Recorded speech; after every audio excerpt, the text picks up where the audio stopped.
Eu quero hoje começar num texto que Deus tem falado muito comigo, está no Salmo 132, versículo 17. Salmo 132, 17. Tenho me perguntado muito sobre golpes. A vida traz golpes. Olha para teu amigo ao teu lado e diga: aprenda. Não, mais forte. Aprenda a resistir. Diga: quem sabe resistir é mais forte do que aquele que sabe avançar. Pode dar uma salva de palmas? Uma vez eu estava nos Estados Unidos, eu e a bispa, fomos na igreja de um grande pastor amigo nosso, Creflo Dollar, que tem programa na TV até hoje. E eu sentei assim, nas cadeiras dos pastores, bem como ali, né, com ela. Lá os pastores sentam num nível intermediário. E de repente eu estava lá e quando eu olhei, estava de olho fechado, uma pessoa pediu com a voz bem grossa: excuse me, e sentou. Eu olhei assim, de rabo de olho, um monstro ao meu lado, os braços. Eu olhei e falei: meu Deus. Aí eu olhei para a Lúcia, belisquei ela, falei: olha aqui. Eu falei: quem é? Não é o Evander Holyfield? Ela disse: é sim, aquele lutador pugilista Evander Holyfield ao meu lado. Aí a gente ficou conversando um pouquinho, às vezes pega na mão do seu irmão e tal. E eu virei para ele no meio, depois da palavra, falei: eu sou seu fã. Mas ele riu, né? Sou bom, né? Where are you from? De onde você é? Eu falei: do Brasil. Ele falou: quer dizer, fã até no Brasil? Aí eu falei: eu sou seu fã porque você tem poder de assimilação. Ele era o homem, o pugilista na história com o maior poder de assimilação. Ele não caía. Batia, ficava em pé. Batia, ficava em pé. A gente vê isso nos filmes. Mas filme é ficção. É diferente da realidade. Quando ele lutou com o Mike Tyson era um monstro. O soco do Mike Tyson era maior do que o dele, mais forte, mas não tinha poder de assimilação. Ele tomou 3 e desmaiou. Foi pro chão. Então, a vida cristã, olha para teu irmão e diga: resista. Mais forte: resista. Diga: aprenda a resistir os golpes da vida, as decepções, as frustrações, né? As facadas nas costas, as setas malignas, as mentiras do diabo. Deus é o Deus que te dá força para resistir. Dá para dizer amém? Eu recebo? Então, eu me perguntei desde jovem, aprendendo a levar tanta pancada na vida, levar tantas situações contrárias, inesperadas, coisas que sobrevêm a você, não é?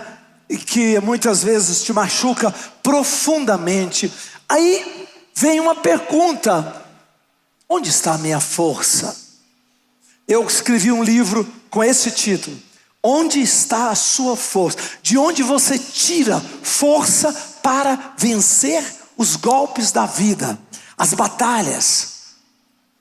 O que é que Deus programou para mim e para você nessas situações, nestas circunstâncias? E hoje eu quero falar sobre isso. De onde vem a sua força? Hoje eu quero falar exatamente sobre isso. O que é que Deus programou para você fluir, receber força? E eu quero ler com vocês Salmo 132, versículo 17. Salmos 132, 17. Projeta para mim. Que diz assim: ali farei brotar a força de Davi. Preparei uma lâmpada para o meu ungido. Fala comigo: força. Mais forte: força e luz. Duas coisas importantes. Força te dá energia interior. Luz te dá clareza nos seus movimentos, clareza no seu avanço. Então Deus está dizendo: ali farei brotar a força de Davi. Tem um lugar onde a força de Davi brota, ela é uma fonte. Agora é interessante que Deus usa a expressão força de Davi. Por quê? Porque Davi era conhecido como um homem que nunca se abalou. 70 anos de vida, eu pensei até que Davi tinha vivido 80 anos, mas estudando com o Schroeder, nós descobrimos que realmente foi 70 anos a vida de Davi. Morreu jovem ainda, né? Tinha reis na Bíblia que passaram os 80. Mas naquele período, Davi sofreu das mais difíceis batalhas e ataques na família, dentro dele emocionalmente, a situação dele com Betseba, aonde ele cai, aonde ele se envolve, custou caríssimo, acabou com a vida dele. A partir daquele episódio, né, os demônios da prostituição entram na família de Davi, porque ele abriu a brecha, e aí pronto, ele perdeu 3 filhos assassinados por causa de incestos sexuais. Então, Davi enfrentou todo tipo de guerra, enfrentou guerras com os maiores impérios, enfrentou fuga e guerra contra Saul, que ele amava, que era o mentor dele, que era o rei dele, e de repente tornou o maior inimigo dele. Então, Davi enfrentou todo tipo de batalha. Por isso que a Bíblia usa essa expressão, fonte. Farei brotar uma fonte, e essa fonte é a fonte da força de Davi. E nessa fonte, além da força, tem uma lâmpada. Deus vai te dar isso para fechar esse ano. Deus vai te dar isso para o ano que vem. Deus vai capacitar a sua vida com a fonte da força de Davi e com a lâmpada nas tuas mãos, em nome de Jesus. Pode dar uma salva de palmas. Isso. E aí eu me pergunto, que lugar é esse? Antes de estudar o lugar, porque ele falou, ali farei brotar. A palavra ali, quer dizer, é um lugar, é uma posição. Que posição é essa? Que lugar é este? Mas antes de estudar deste lugar, eu quero falar um pouquinho sobre a força de Davi. Porque quem olha de fora pensa, Davi era forte, mas Davi não tinha músculos. Não tinha músculos. Ele era baixinho, 1,60 m e alguma coisa. Alguns falam 1,62 m, falam 1,65 m no máximo. Ele é muito pequeno. Então de onde ele tirava aquela força até para enfrentar Golias? Né? Ele não lutou fisicamente, foi uma inteligência, né, bélica que Deus deu para ele. Quer dizer, ele não necessariamente ele não usava os músculos. Não era Sansão. Sansão era privilegiado, né? Saul era privilegiado. Saul tinha 1,90 m. Ele passava 20 centímetros da cabeça acima de 1,70 m. Ele era muito forte, Saul, muito grande. Mas Davi não. Então de onde ele tirava essa força? E essa força que passava pela inteligência dele, passava pela emocionalidade. Tudo de Davi não era força, era ciência bélica, era estratégia. E isso depende, isso se chama inteligência. Quantos querem que Deus te dê inteligência? Quantos querem que Deus dê inteligência sobre o seu negócio, sobre sua empresa, sobre os seus avanços? Fala comigo, eu recebo a unção da inteligência. Olha para teu irmão e diga, receba a unção da força que vai iluminar seu cérebro e que vai trazer estratégias. Diga, não é necessariamente a força física, mas é a força da inteligência. Em nome de Jesus, Deus vai te dar ideias, Deus vai te dar estratégias, Deus vai te dar direções, Deus vai te dar luzes, Deus vai falar com você e você vai atravessar do outro lado onde você quer chegar. Amém?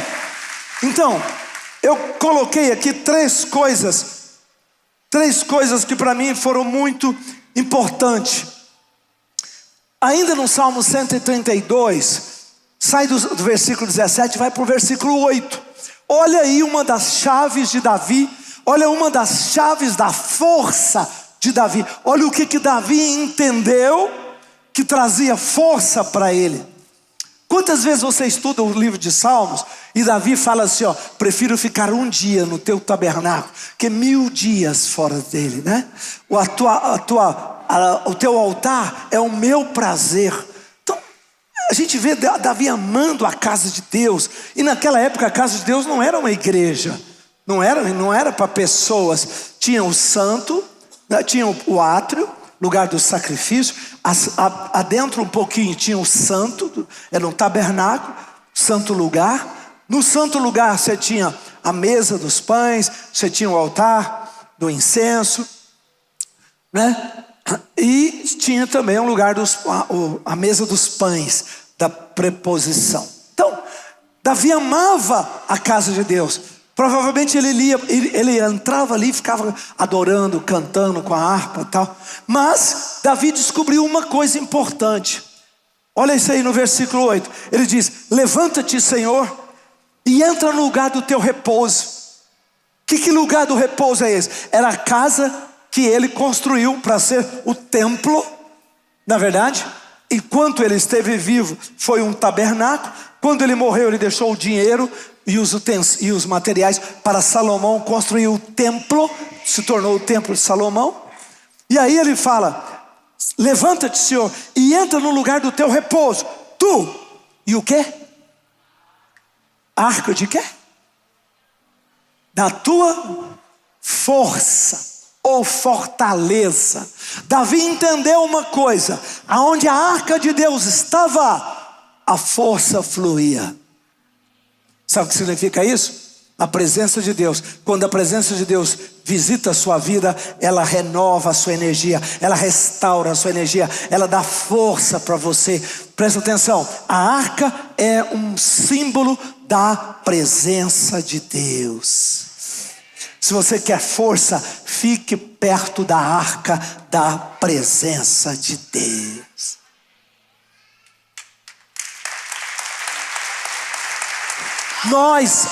Nós acostumamos a vir para a igreja, sair da igreja, né? E quando nós saímos da igreja, a gente parece que troca o software, vira a chave, e aqui a gente canta e louva e adora, mas saiu, você põe a mente em outras coisas. É problema, é desafio, é fofoca, não é rede social, é isso, é aquilo, é eleição, é futebol. Preste atenção, olhe para seu irmão e diga: fique perto da arca, porque aonde a arca está, a força do Senhor dos Exércitos está com ela, e você vai ser forte. A arca representa a presença de Deus. Anda perto da presença de Deus, anda perto por meio da palavra, dos louvores. Como eu gosto de uma canção nova. Como eu gosto de uma música. Duas coisas que eu amo: uma música nova e um livro novo. É difícil.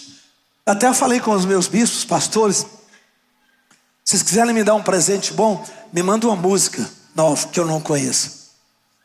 Eu gosto, Deus me deu o dom de composição, né? Desde que eu converti, eu era um idiota musical, mas eu recebia músicas, canções. Não entendi nada, não sabia, mas recebia.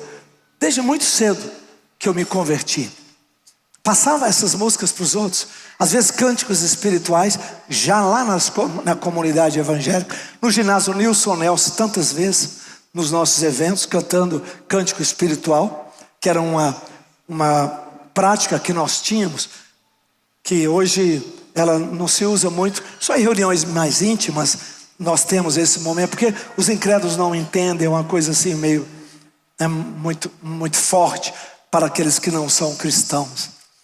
Enfim, agora eu amo uma música nova, como essa que nós acabamos de cantar, né? Essas canções que o Espírito Santo vai nos dando para a igreja são um reflexo da arca da presença de Deus. Tem gente que fala: eu estou com depressão, eu estou com um problema, eu estou precisando tomar remédio para dormir, eu tenho conflitos. A primeira coisa é: você vai na igreja de vez em quando, pelo menos? Quantas vezes por semana você vai? Quantas vezes por mês? Quantas vezes você expõe a sua alma para a presença de Deus? Quantas vezes você está aonde a arca está? A arca não vai aonde você está, você tem que ir aonde a arca da presença de Deus está. E é nos louvores de Israel que a arca se manifesta. Glória a Deus, amém. É nos louvores. Fala comigo, adoração, mais forte, adoração traz libertação. Tem gente que não gosta de música, não gosta. Tem gente que fica até perturbado. Ué, claro, que a música perturba os demônios. E às vezes a pessoa está debaixo de maldição, lutando, e ela fala, nossa, esse negócio está me perturbando aqui. É um sinal de maldição. Lembram, conhecem ou tem na mente aquele ator negro americano, Denzel Washington? Gosto muito dele. Crente, homem de Deus, pastorzão. E eu não sigo muito rede social, mas eu recebo tudo, porque eu tenho uns zilhões de grupos e o pessoal manda isso para mim. E mandaram um videozinho dele dizendo, sabe por que você, quando chega num ambiente, você irrita pessoas? Evidentemente que elas não gostam de você, os olhos ficam irritadas, elas ficam nervosas com a sua presença. Sabe por quê? Porque os demônios que estão dentro dela estão reagindo à unção de Deus que está dentro de você. Que coisa bem falada. Que coisa bem falada. Então a presença de Deus está na sua vida.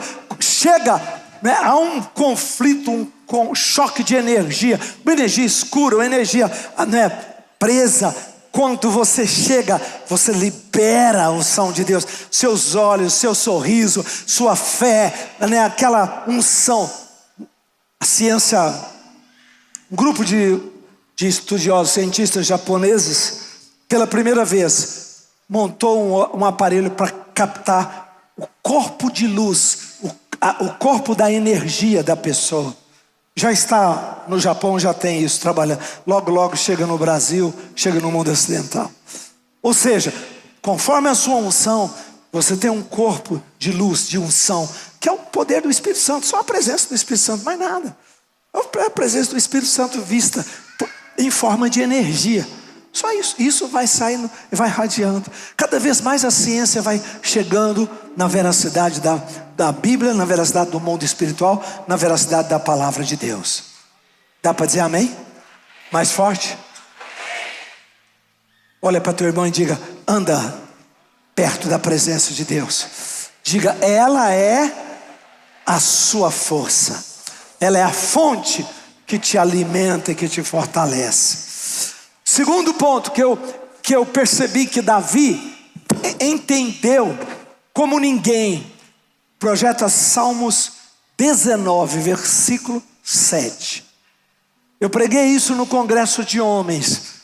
Fiquei maravilhado desse princípio que eu tenho estudado. Davi fala uma coisa, quando ele está falando sobre a lei do Senhor, é perfeita e restaura a alma.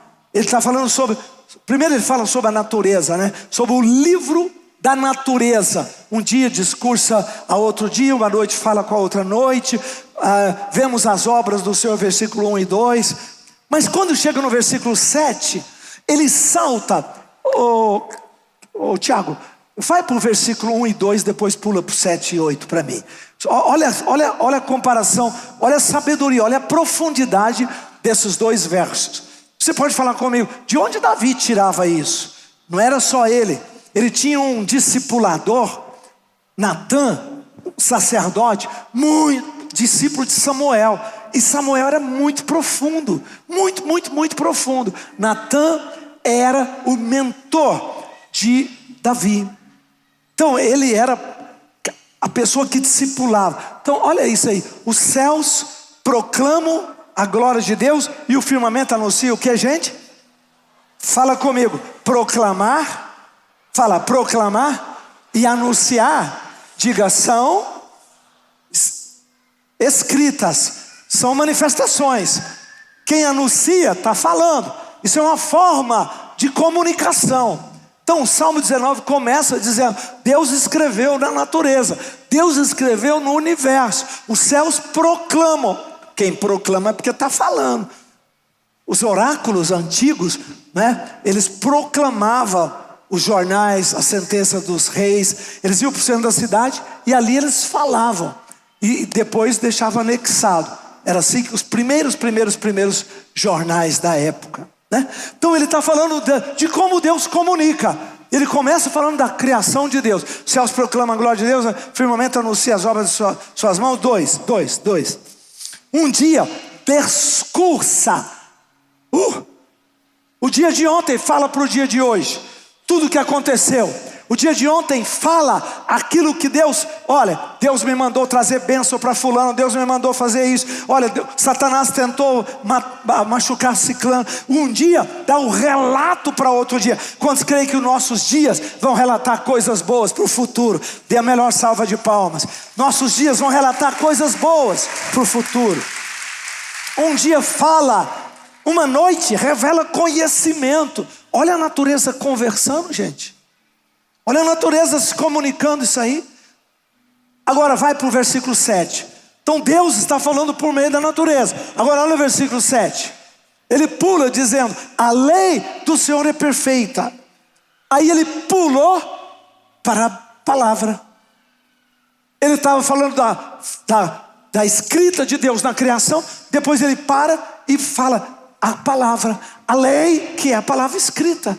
Ou seja, Deus falou pela criação, mas Deus falou pela Torá, Deus falou pela Bíblia, Deus falou por aquilo que seus profetas, por aquilo que Ele revelou aos seus homens e às mulheres que andaram com Ele. A palavra, fala comigo, a palavra, mais forte, a palavra. Agora escuta isso, a natureza, a noite, o dia, os céus, falam, mas não restaura você. Falam, mas falam de um aspecto aberto. Fala da grandeza, fala da sabedoria, fala do poder do Senhor. Fala em um aspecto logos, não é aquilo que é eterno. Lato sensus. Você olha e vê que tem uma pessoa escondida nessa natureza. Tem uma inteligência monstruosamente grande, poderosa, atrás da natureza, que é Deus, que é a pessoa de Deus. Agora aí ele para, chama a lei, que é a palavra. Deus escreveu lá em cima. Fala amém. Mas aí ele fala assim, ó, Deus escreveu para você. A lei do Senhor restaura a sua alma. Glória a Deus. Com essa criação, com essa comunicação divina do universo, Deus nos mostra seus atributos. Mas com esta comunicação, que é a sua palavra, Deus restaura a nossa alma. O que significa restaurar a alma? Davi sabia o que era ter uma alma esmagada. Cada golpe esmaga a sua alma. Cada derrota, cada espada, cada problema, cada contrariedade, cada decepção esmaga sua alma. Nós vivemos num mundo que está propício para esmagar a alma dos outros, para esmagar. As pessoas têm prazer do veneno, prazer de expor o pior, prazer de machucar você, prazer para esmagar. Presta atenção, a lei do Senhor traz saúde para a sua alma.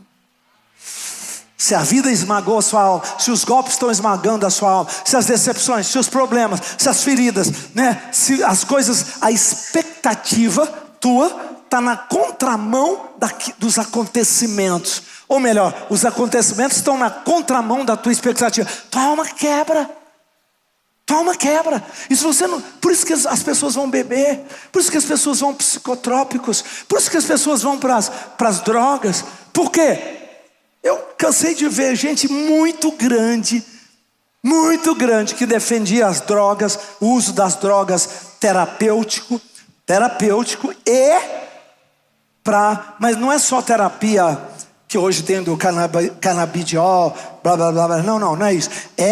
Bispo, se as pessoas não puserem alguma coisa no cérebro, elas vão enlouquecer, elas vão dar um tiro na cabeça. É melhor um negócio desse do que um suicídio. A pessoa não tem estrutura para suportar isso.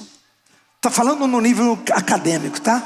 A gente discute isso aqui em cima, né? Na academia, eu sou convidado para estar em certos fóruns que eu tenho que escutar isso como cientista, não como pastor, não como bispo. E eu tenho a capacidade de ouvir, entendê-los e dizer, olha, eu quase concordo com você. Realmente, os golpes da vida esmagam nossas almas. Se você não tem um elemento, uma fonte que restaura a sua alma, desculpa, não tem para onde correr não, não tem para onde fugir. É um remédio, é algum outro tipo de terapia. Mas nós não vivemos isso, nós não precisamos disso, porque nós somos parte de um povo que tem uma fonte. Quando você abre a palavra e permite que a palavra de Deus molhe você, restaura, ela tira da sua alma tudo aquilo que foi enfiado, todo aguilhão, todo veneno, toda machucadura. Ele faz de novo a sua alma, e a sua alma volta levinha, limpinha e restaurada.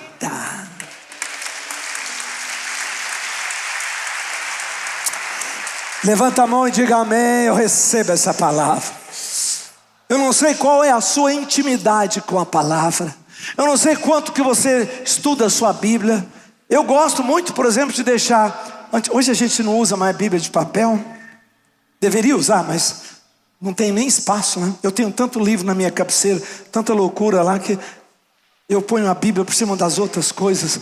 É difícil. Mas eu gosto de deixar aberto um versículo. Que normalmente eu uso a Bíblia do celular, é mais prático. Mas eu gosto de deixar aberto um versículo. Eu vou lá e olho.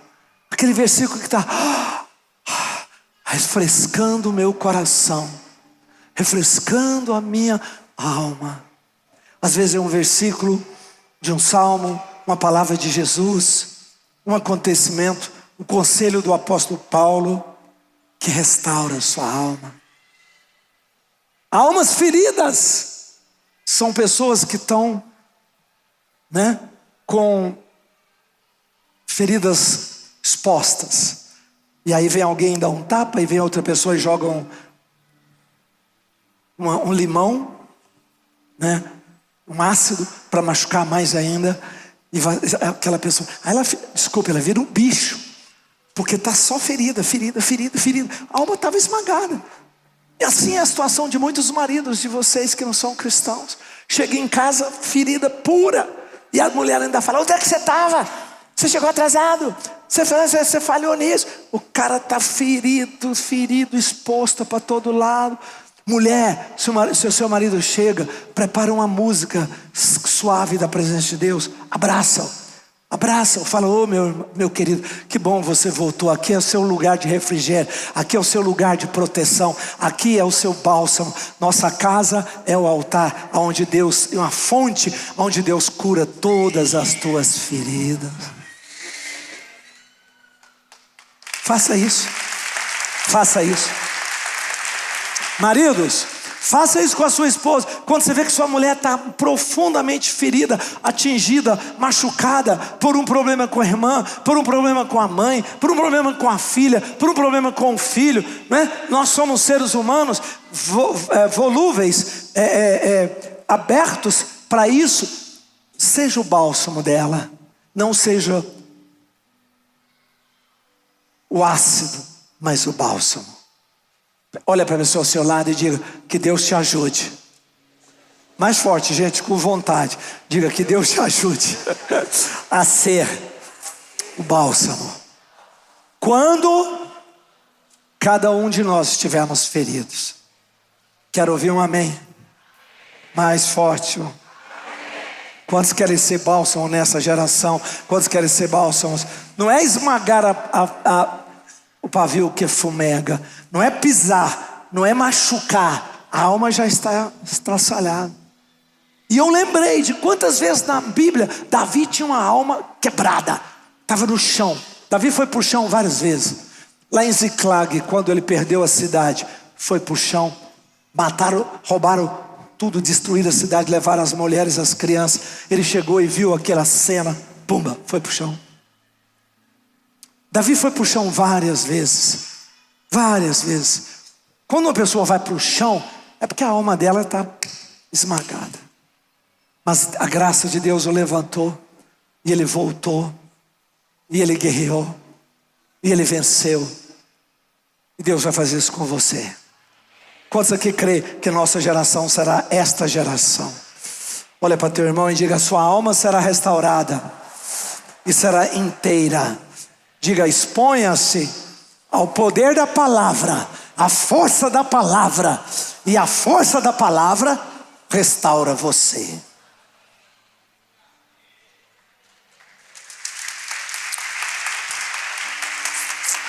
E só para fechar esse pontinho aqui, esse conceito, lembre-se que toda restauração da alma passa pela verdade.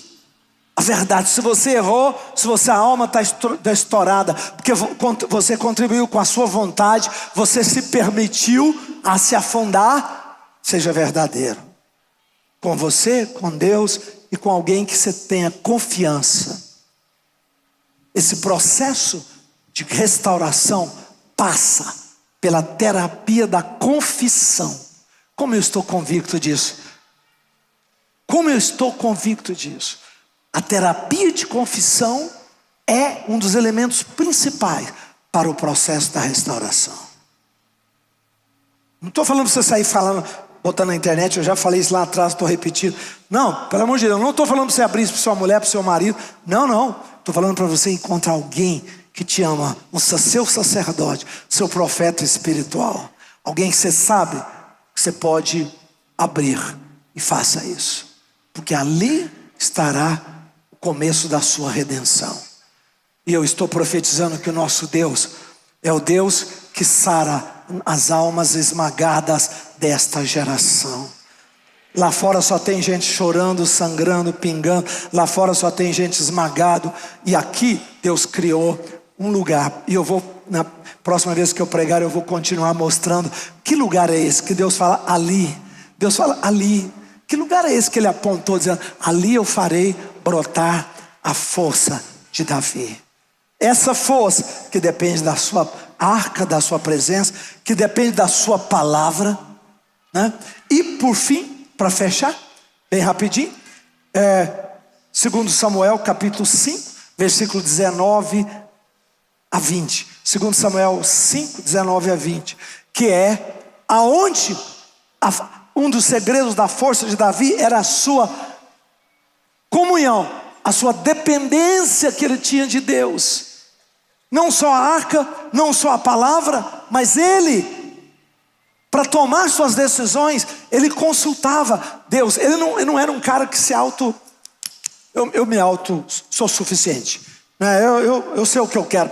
Não. Ele tinha dependência profunda. E ele consultava ao Senhor. 2 Samuel, capítulo 5, 19. 2 Samuel 5, 19. E aí eu fecho. Davi consultou ao Senhor, dizendo: subirei contra os filisteus, entregá-los nas minhas mãos? Respondeu o Senhor: sobe, porque eu os entregarei. Eu os entregarei. Quantos querem consultar a Deus sobre seus investimentos, suas empresas, seus negócios, sobre suas decisões, suas escolhas, tudo que você vai fazer neste ano ainda? Diga: eu quero consultar ao meu Deus. Isso, não tome decisões sem você ouvir a resposta de Deus na sua vida. Então essas três características faziam de Davi um gigante. Davi era igual um jogador chamado Messi, um anão. O pessoal brinca com o Messi, que ele é um anãozinho, ele é pequenininho, né? Só que é um gênio, né? Um gigante, mas é baixinho. Então Davi era assim, um baixinho, um anãozinho, mas gigante no caráter, gigante por dentro, gigante na liderança, gigante na responsabilidade, gigante na caminhada. Não importa quem você seja, Deus não olha o material, grande, pequeno, esquece disso. Olha o seu coração, olha a sua vida, olha a sua mente, foca aquilo que você é no Senhor. Deus vai te dar a força de Davi. Deus vai te fazer você se levantar cada vez que você for golpeado, cada vez que você for machucado, cada vez que a espada dos filisteus te alcançar, cada vez que as flechas dos arqueiros do mal tocar você, o Deus eterno está junto com você para te ajudar, te blindar, te restaurar e te levantar. Obrigado, Deus. Levanta a sua mão e fala amém, eu recebo essa palavra. Diga obrigado, Senhor. Aleluia. Pegue na mão da pessoa ao seu lado e diga: seja forte. Você tem uma força, você tem uma fonte de Deus que te levanta, que quando te esmagam, Deus é maior para te dar força e sustentação. Toda vez que você precisa avançar, tomar decisões, o Deus eterno, consulte ao Senhor e Ele te dará direções precisas.